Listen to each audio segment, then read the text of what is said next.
Alright, so this video is going to show you how to create a ceramic whistle.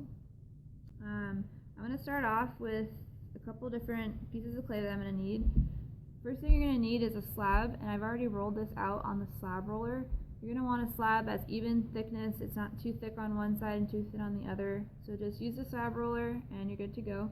It only needs to be about the size of the bottom of your whistle, so it doesn't need to be very big. And then I also have clay here that's going to be the dome of the pinch pot for the whistle, and then this clay is going to be for the mouthpiece. I also have some water for scoring and slipping, and I have a scoring and slipping tool.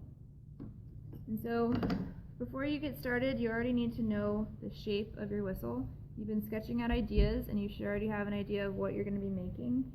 I know that I want to make a bird for my whistle. This is actually a rattle, but it could be a whistle, and I'm going to keep this shape in mind because that's going to be the initial shape that I'm going to use when I start my pinch pot. If I were to instead be making this toucan whistle, I would know that the pinch pot that I'm making needs to be a lot taller and maybe skinnier because this is just the shape that I'm going for. But since I'm going to be making this bird, it's a little bit flatter, it's a little bit pudgier, then I'm going to keep that in mind when I start this pinch pot. So the first thing I'm going to do is take the clay that I've already assigned for the pinch pot. I'm going to roll that into a shape, and then I'm going to start the pinching. So I'm going to take my thumb, I'm going to put it in the clay, and I'm going to begin the pinching, making sure that it's a nice even thickness. We've made pinch pots for our first assignment, so you should already kind of understand this motion. And as I'm pinching, again, I'm making sure that the thickness is even throughout. I want this pinch pot to simulate the bird that I'm going to make, so it's going to stay a little bit shorter and wider because this is going to be the body of the bird. So I'm going to keep pinching and making sure that it's not too thick. I'm going to take my finger on the inside and start pulling in the direction that I want the clay to go. So I'm going to pull in this direction, and I'm going to spin it towards my body and pull in the opposite direction. Another thing I'm going to do is, as I'm making my pinch pot, I really want the lip of this pinch pot to be flat because I'm going to put it on this slab eventually, and I don't want there to be any gaps.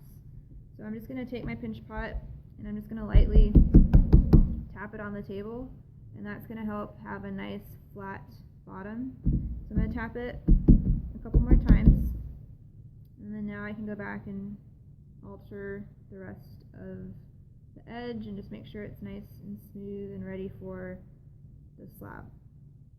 So depending on the size of your pinch pot, your whistle is going to make a different sound. If it's taller and bigger, it's going to make a much deeper sound, but the tinier of the whistle and the shorter it is to the ground, it's going to make a much higher pitch sound. So I think I'm done with my pinch pot. You want this lip right here to have a nice thickness because if it's too thin, it's not going to attach onto the slab. So we need this base right here, and that's going to be what the slab is able to grab onto. So next, after I have my pinch pot, I'm going to need to score and slip this pinch pot onto the base to create the bottom of my whistle. So you can see there's that little gap right there, so I'm going to, one more time, just kind of form it and make sure that it's flat. I might tap it a couple more times so that I close off that gap that was in the front. So now I'm going to take my pinch pot and I'm going to put it on my slab. And first I'm just going to trace. I'm not going to cut it all in one motion. I'm going to take a tool and I'm going to trace right around the outside of where the pinch pot is. We want that little gap, and you'll see why in a sec. We're going to use that for our blending. So I'm just going to trace it first, because if I cut right now and I made a mistake, I wouldn't be able to fix it. So I'm just going to trace first and then cut. So now you can see I have my traced, and that's what I'm going to be cutting out. So I'm going to take my knife and cut out the slab. And then now I'm going to score and slip the bottom onto my pinch pot. So I'm going to take some water and put it on the lip of this pinch pot, and this is going to start that slip so that I can, when I scratch it up, I'm going to make slip right onto my piece. And I'm going to take my knife, and then I'm just going to start scoring. You want to score really good because we don't want this slab to pop off. You don't want to underscore. I don't want to see any tic-tac-toe marks. I really want rough scoring, overlapping. You can see these score marks up here. So once I've scored my pinch pot's lip, now I want to score the edge of the slab where the pinch pot's going to stick onto. So I'm going to put some water on the lip, and then I'm going to do the same thing. I'm just going to score right on the lip of this piece because that's where my pinch pot and the gap around it is going to score onto the piece as well. So that little lip that I left.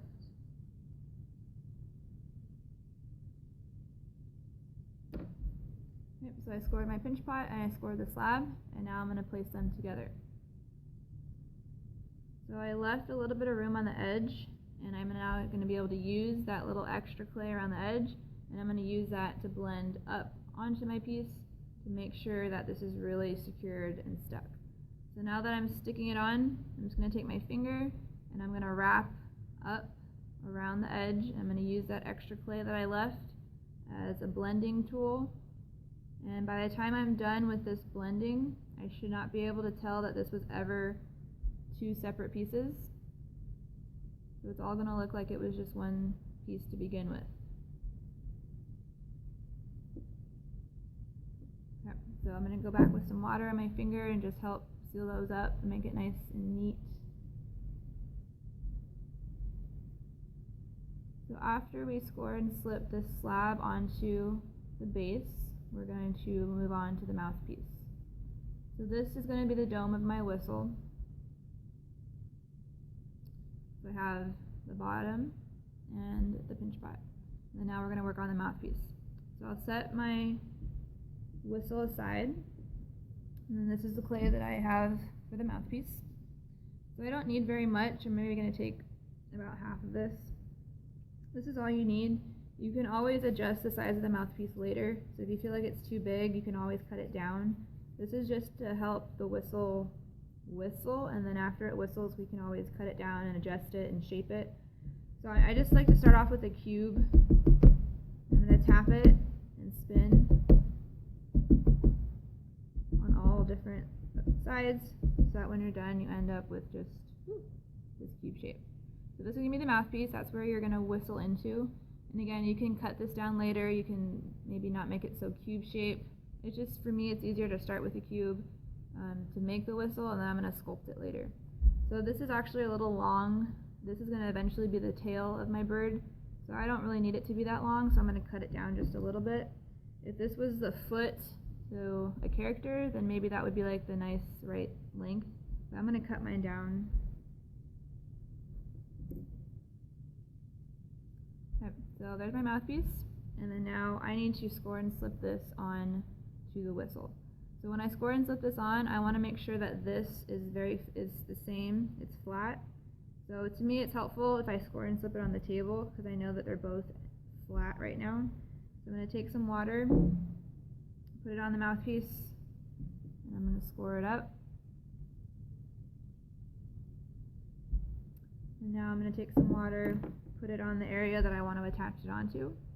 So you had two options. I could have also gone in this direction, but I kind of already see that this is a little bit more narrower, and that's where my tail is going to be. So I'm going to choose to use this side. So again, water on it. I'm going to score. And now I'm going to attach my mouthpiece onto the whistle. So again, it's on the table because when I attach it, I know that they're both flat, and I know that this is going to be the right shape. We don't want to accidentally score and slip the mouthpiece on like that, because there would be no way for the air to hit the square that we're going to cut out later. So just make sure that this mouthpiece and the whistle are lined up perfectly. So if I do it on the table, that just helps me make sure that it's straight. So after I attach it on, I'll pop it off, and you can see now the shape of my whistle. So I need to blend the mouthpiece onto the whistle. So I'm just going to take my scoring tool and I'm going to score the mouthpiece and the whistle at the same time, and then eventually I'm going to go back and blend this together, and it's going to help these two become one piece. So I'm going to do that all the way around. And if you wanted to, you might take some extra clay and you can use that as spackle and you can go all the way around. I'm just going to take the end of this tool, kind of like a blending tool, put some water on it, and I'm going to blend. I'm taking clay from the mouthpiece and I'm blending it from the clay onto the whistle, and then I can also take clay from the whistle and blend it onto the mouthpiece. I'm just going to go back and forth.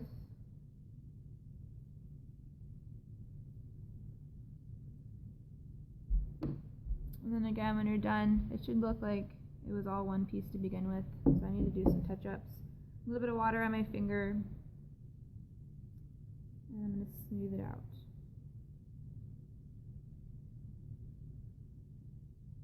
So now we have the base of our whistle, and the next step of this video is I'm going to show you how to make the whistle make noise. So at this point we have the pinch pot, the slab, and the mouthpiece. And then next we're going to make it whistle. Okay, so now that we have our whistle, the next part of this video is I'm going to show you how to create the whistling sound. So when it's done, it should sound like this. And everyone's whistles are going to sound different because it depends on the structure of your whistle. But right now I'm just going to show you how to make these cuts in the bottom of your whistle so that you can get this square to angle exactly right, and then you'll create the whistle sound. So I'm going to take my whistle, and these are what you're going to need. I have a popsicle stick, and this stick you're going to keep for the entire assignment, so this will be yours, and you're going to need to keep this inside of your whistle the whole time. I need a popsicle stick that has the top cut off of it, and then I'll need something to cut this bottom piece out. And you want to make sure you're using a knife or something that's really sharp. You don't want it to be too dull because it needs to be a very exact cut. So the first thing I'm going to do is I'm going to insert my popsicle stick into the whistle. And when I insert the stick, I'm going to start in the mouthpiece, and it's going to go straight through the whistle. You want that popsicle stick to almost be resting right on that slab, if you can remember where you scored and slipped the slab. And then make sure you stop right when it gets towards the back. You don't want to go through and poke a hole. So I'm going to take the stick. It's going to start right here. So I'm going to insert it right here, kind of towards the bottom. And then again, it's just going to go straight in, and it's going to be resting on that slab. We don't want the stick to like kind of go up at an angle, just as straight as you can. So I'm going to take the stick, and I'm just going to slide it in until I feel it made it through the mouthpiece, and I'm just going to keep going until I feel it resist, and then I know it's at the back. I don't want to keep pushing it through. So now my popsicle stick is inside of the whistle. One thing I want you to do before you move on is you need to give your popsicle stick a little wiggle. So as the clay shrinks, as it dries, it's going to shrink, and we don't want the whistle to shrink too much and then it gets stuck. So this popsicle stick will get stuck if you don't give it a little wiggle. And we want to be able to take this out before we put it in the kiln. And if you don't do this, it's going to be stuck and you won't be able to get it out, and it's just a pain, and it kind of breaks the mouthpiece trying to get it out. So just give it a little wiggle, and it just gives it some room to shrink. So now that I have the popsicle stick inside, now I need to make the cut at the bottom. So just follow these directions. It's going to show you how to get that square. So the first thing I'm going to do is take the popsicle stick, and I'm going to line it up completely straight on the bottom, and I'm lining it up with this line that I have right here. So I'm going to have the stick completely straight lined up with that original insert. And I'm going to take a tool and I'm going to trace on both sides of the stick. So when I take it off, it looks like this. So this is lined up with that mouthpiece. Next, I'm going to look at my piece, and I'm going to figure out where the mouthpiece and the whistle were scored and slipped together. So wherever those two come together, I'm going to create a line. So I can see that this is where the whistle ended and the mouthpiece began. So I'm going to take my tool and I'm going to draw a line. Now you can erase all these lines after you sculpt your whistle, so they don't need to be very deep. These are just for you to see, so don't go too deep and accidentally make cuts into the bottom of your whistle. Alright, so now I'm going to take the same popsicle stick that I inserted, and I'm going to use that as my measuring tool. I'm going to take the stick and I'm going to line it up exactly with that line that I just traced. So it needs to look like this. You don't want it to start up here. It's going to go after that line. And I'm going to make another mark. So I'm going to trace it on the bottom, make sure it's straight. I'm going to trace a line. So it should look like that. So I just put the stick up right where I made that line where the mouthpiece and the whistle came together, and I traced it.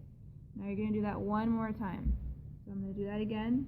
Now I'm going to line it up with the line that I just made. I'm going to trace it. And when I'm done, it should look like this. So I have one here and then one more time. Now this is the square that I just made. That square is what I'm going to cut out. So I'm going to make an X. You can see it. X is where you're going to make your cuts. A lot of students accidentally cut out this top box, and it might whistle, but you don't want to take that chance. So this is the box that you want to cut out. So again, I'm going to take my knife, and that's what I'm going to cut. I'm going to make sure I put my popsicle stick back inside of the whistle before I make the cut, because that's just going to help support the clay when I make the cut. So I'm going to take my knife and cut it out. And you really want a sharp knife because you want to cut exactly the square and nothing else. Okay, so I cut it out, and then now you can see the popsicle stick through. And I'm going to take the stick out, and I'm going to make sure there's nothing inside that's preventing this from whistling eventually. So I just want to make sure it's nice and clean. I should be able to see into the whistle. So the last step is we're going to angle this square exactly at 45-degree angle so that it hits the air that's going to come through the mouthpiece. So I'm going to take the popsicle stick and put it back on the inside. You definitely need the stick inside of the piece to do this last step. And then I'm going to take this angled popsicle stick that has the top cut off. You don't want to use the rounded side. You want to use this flat side. Now you're going to make sure that the mouthpiece is faced away from you. So the rounded side is pointed towards me. I'm not going to have it facing this direction. So the mouthpiece is pointed away from my body, and then I'm going to angle this back part of the square. I'm going to push it down towards the popsicle stick, and it's going to form an angle, I believe a 45-degree angle, and then that's going to make it whistle. So again, I'm going to show you. Take the popsicle stick, and you're gently going to push and I'm angling this backside towards the popsicle stick. And I'm going to clean it up, and if I did it correctly, my whistle is going to work. So I'm going to pull the stick out. I'm going to check again, see if there's anything that's clogged. And you can see it makes a sound. Now it's not the best sound, so I'm going to adjust it. It's okay if the whistle doesn't work right away. It's probably actually not going to, just because it might take some adjustments. And if you're having trouble, just bring it over. I'd be happy to help you out.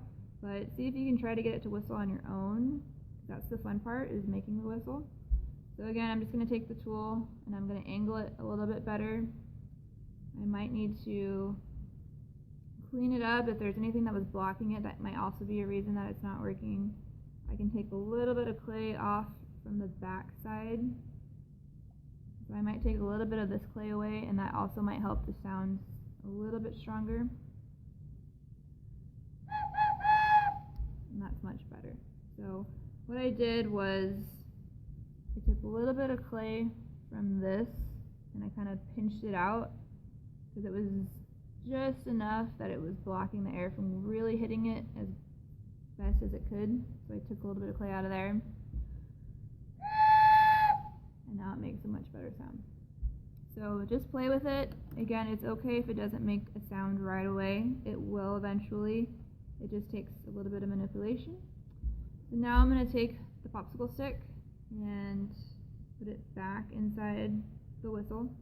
You're going to leave the popsicle stick in for the rest of this assignment. So as you start to sculpt this into, for example, the bird, so as I'm starting to sculpt it into the bird, this is going to stay inside.